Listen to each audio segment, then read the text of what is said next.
Leviathan is Canada's tallest, fastest, and longest operating roller coaster, and it has held these records ever since it opened. Well, most of them. The length one it has held since 2024 when Dragon Mountain stopped operating.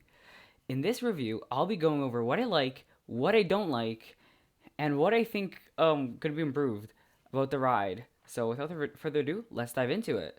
Leviathan opened on May 6, 2012 as Canada's tallest and fastest roller coaster, and also the tallest and fastest roller coaster made by its manufacturer, Baldwin Mabillard. The ride opened to positive reviews, with many people saying that it is one of the best creations that B&M ever created, and it is honestly a good ride. So, yeah, it's just good and tall, fast, and it also became the headlining attraction for Canada's Wonderland and stayed like that until 2025 when Alpenfury opened.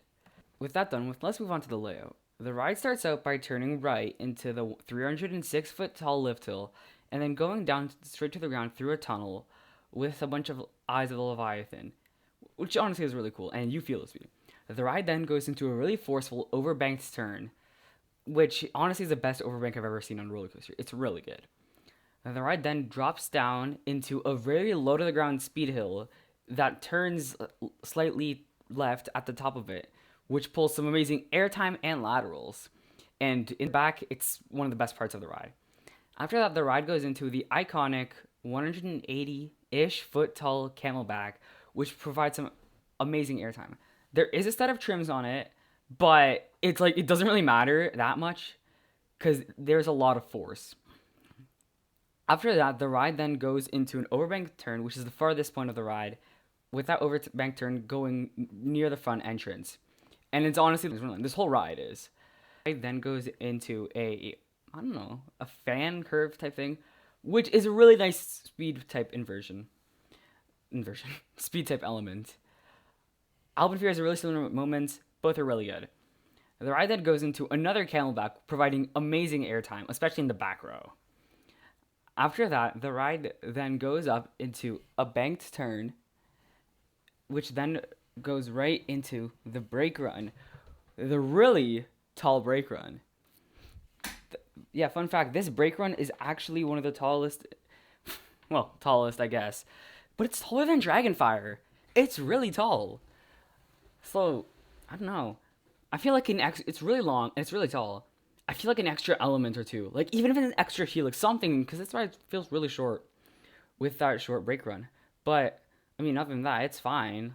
Like, yeah, but it's a really good layout. Other than that, I mean, I get the short length. This was a prototype Giga, and it did improve upon everything with Fury. But like, I feel like even if they crammed in an extra helix, it would have worked and been amazing. But the thing is, Canada's Wonderland is like no space, and they can't go into the parking lot really.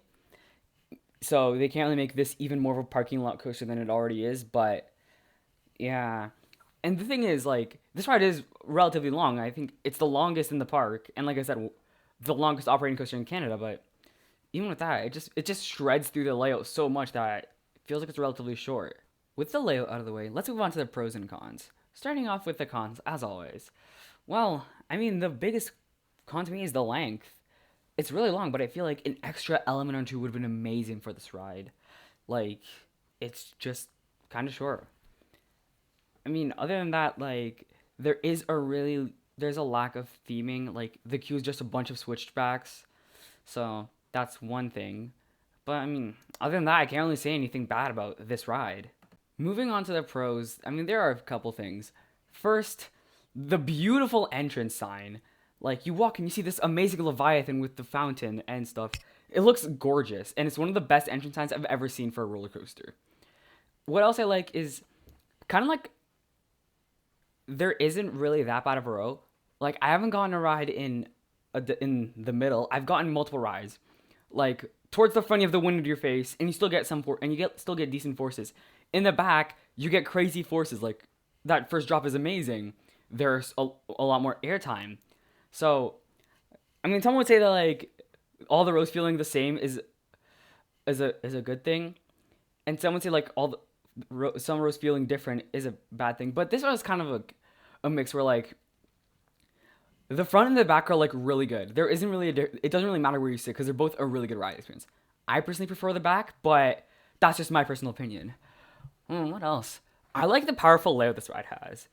Even though it's short, it's really powerful and packs a punch, honestly.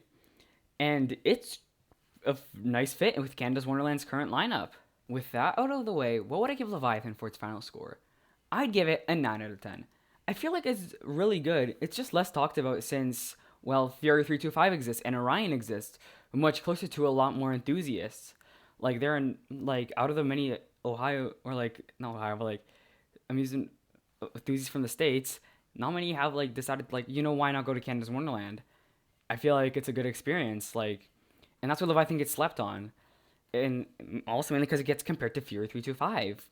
I feel like if you disregard the comparison to Fury, it's in a really enjoyable ride. And like for me, being someone who hasn't ridden Fury, I love this ride. Maybe that might change when I ride Fury, but at least for now, I love it. It's perfect. With all that, thank you guys so much for watching.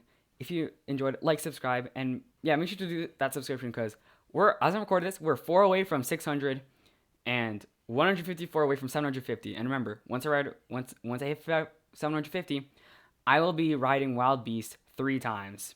Next time in one day. I'm gonna hate it. It's gonna be 3 times back to back. I'm gonna hate it. I hate that ride. But I'm doing it because, like, as an incentive. So thank you guys so much. Yeah. Like, subscribe, and comment down below if you think this ride deserves to be talked about more. And yeah, this is me out.